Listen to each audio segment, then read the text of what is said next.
Okay, hello, happiness, joy. How can we get them? How can we fill our life with happiness and joy? This is the question that we are trying to answer in this series, and we are pointing on 7 contemplations, 7 points that if we will think about them and will not only understand them, but also implement them in every moment in our life, we will gain more happiness. And we said happiness, it's a state of mind. It's not an emotion. It's a state of mind that I'm in my place. I lack nothing. Everything is precise, is correct, in order that I will reveal my inner powers, my attributes in this moment. That's what we said in the first talk.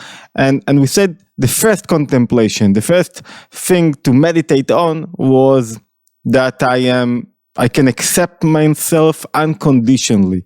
I don't need to wait to no one to point on me and to tell me, okay, you are validate, you can live your life. And usually I'm waiting for people to feel something to me. I need love.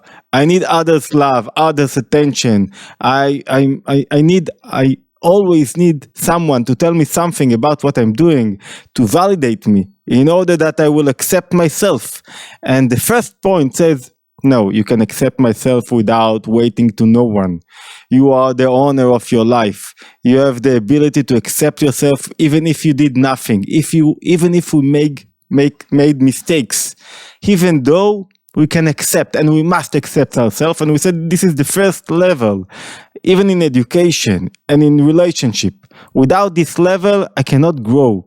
Because it's a place, it's a secure place that I have in my heart, a secure place. From it, now I can get out and start walking and start doing and start creating. But it's a place where I accept myself, and it means that I have room without nobody have the right to judge me or to validate me or to tell me if I'm right or wrong, not in something specific. If I'm right or wrong, as when we are talking about my existence, like my existence does not waiting, I do not wait to no one to validate my existence. The second point, the second point almost contradicts the first one. And it says like that, human being, us, were created in resemblance, we are in the image of godliness. What does it mean? It means a lot of things, but the first thing that it means that I have free will. I have the ability to choose. What can I choose? Mainly, I cannot choose if to be afraid or not. I cannot choose if to love or not. What I can choose, nobody has control on his emotions, but I have control on my garments. What are my garments? The garments are my thoughts, my talks, the way I talk and what I do. And my emotions are being revealed or disappear in my thoughts and in my talks and in my speak. And when I do not let undesirable emotion to reveal itself in my thoughts, when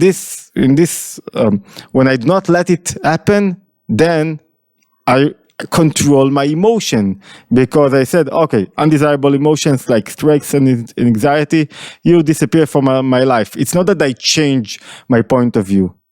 I have a free will how to see things. And when I have free will how to see things, how to understand, how to interpret everything that I'm going through, I have free will to control my emotions. And Maimonides says like that, each person, each one of us is granted, every human being is granted with the ability to choose, to have free will, how he wants himself to feel, how he wants himself to act. Sometimes I cannot change myself from the inside. If I have tendency to be to sadness or to depression, usually modern psychology make the distinction between sadness and depression. But there is a line between depression and sadness. If you don't feed yourself with the right nutrition, you'll find yourself going from sadness to a place of depression. It's like you can understand the logic of modern psychology, which is very young, 150 years old. The logic is, if you are suffering from depression, go get treatment. If you are suffering from moods here and there, go sit with a friend and drink coffee. But there is an inner connection between both of them, and a human being, does not find himself in depression without neglecting himself for a period of time, without working on himself, without understanding that he have to change his nutrition to give his soul what it needs in order to develop itself.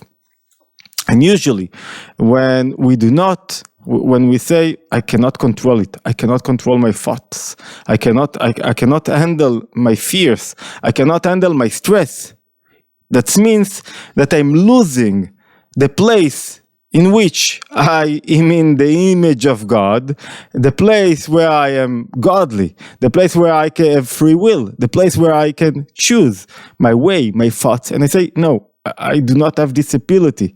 So in this moment, I do not believe in myself. And if you are a therapist, and if you are a coacher, and you do not believe that the person in front of you can change himself and can overcome his point of view, and he cannot control his garments, as we said, which are his thoughts and the way he talks and the way he acts. If you do not believe that, that means you do not believe in him. You do not believe in him, and you do not believe that he is in the image of God, and any person can change himself. This is a very fundamental point. It's very hard.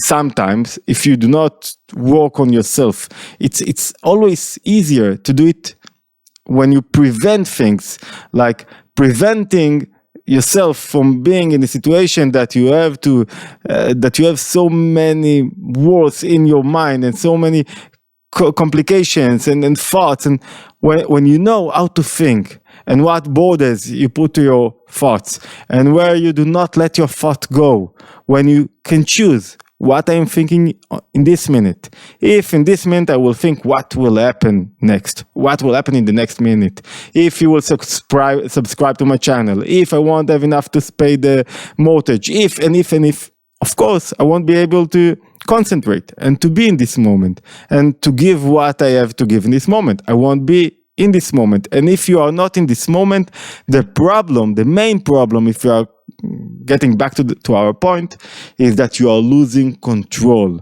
on the relationship between your soul and your body. That means you are no longer control your emotions, and when one do not control his thoughts, it does not control his emotions. And when a person does not control his emotions, he cannot be happy. Why?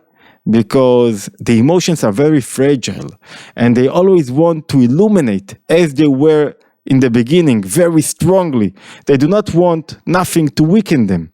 And only when you weaken one undesirable emotion that tries to control your life, only then a person, we can be in an happy state of mind. Why? Because happiness, we said, it's when your mind controls the situation. Why? Because you can understand that the situation is not against you, and reality is not against you, and you have always possibilities and opportunities in the reality, in what you are going through. So what we are going through is it's not like our enemy. It's our opportunity. And without having this way of thinking, I always think that I lost something, when I let my thought going to other places. Even if we're talking about positive thoughts, the Piasetzner Rebbe said this work should start with our positive thinking. What do we mean? I can sit here and think about the vacation that I will go next week. If I will think about my vacation and about all what I'm going to go through in this vacation, now I'm losing the time until the vacation. I'm not here. I'm thinking about the vacation. That means my mind is in the vacation. That means that I am, even though I'm here, I'm in the vacation. And if I'm in the vacation, what does it mean? It means that here I'm not satisfied. Something is lack over here. I do not have everything that I do not have everything that I need in this moment. I want to be in another place. And we said, when you want to be in another place, that means that you do not feel, you do not live happy life in this moment, because you're always waiting to something, for something to happen, for something next. If it won't happen, my life will be miserable.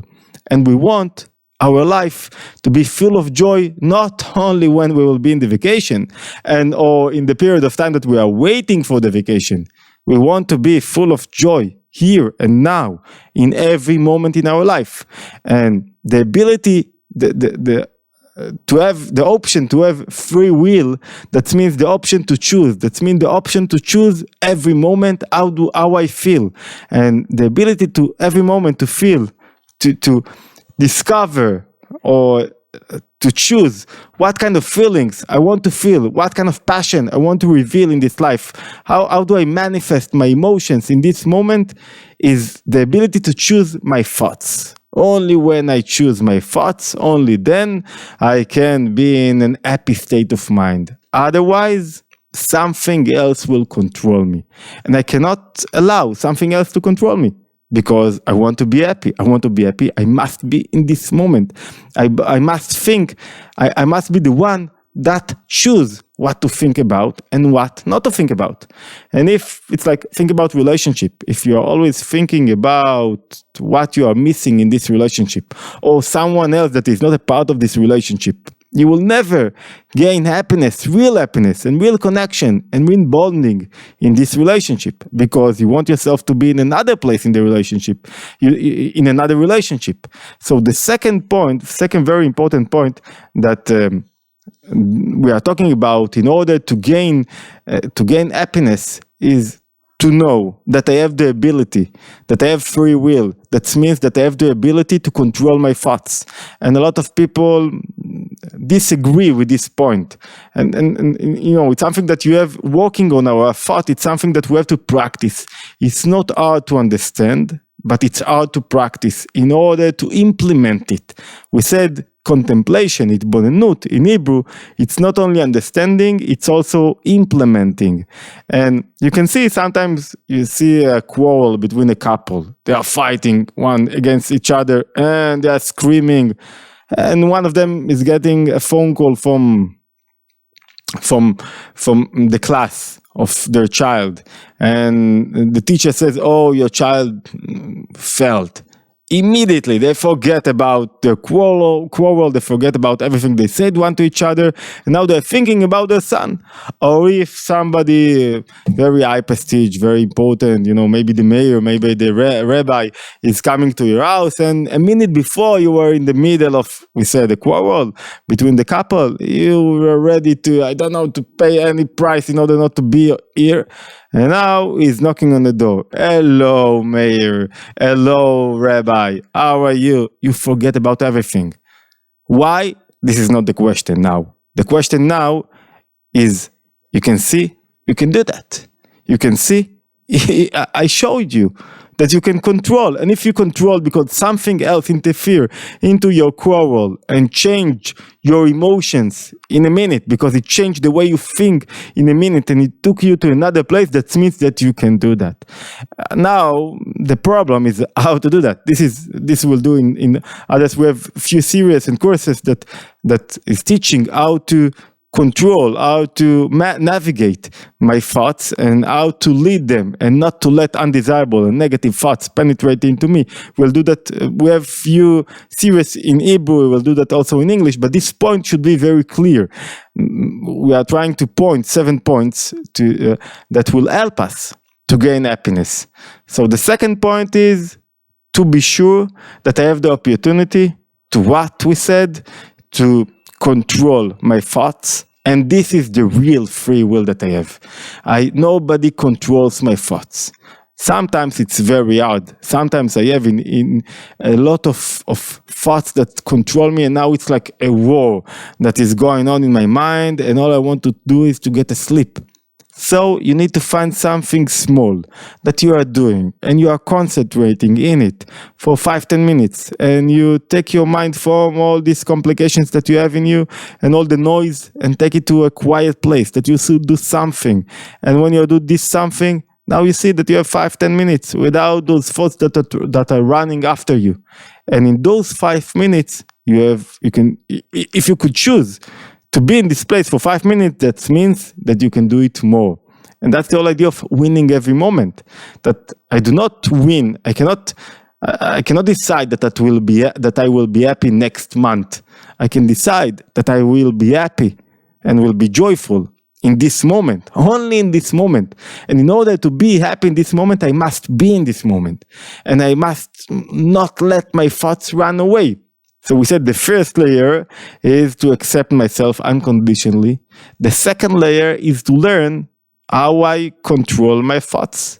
How I, as God, in the image of God, have free will. And that means that nobody controls me if I do not let him. That I am the only one that will control his thoughts. And this is the second level. In the next video, we'll talk about the third level, the third contemplation that will help us be in a state of mind of happiness. But we will add a few videos that will talk about how to handle negative thoughts. Negative thoughts means thoughts that are not connected to this moment, that I let myself to think about what will happen if, that I'm not in this moment.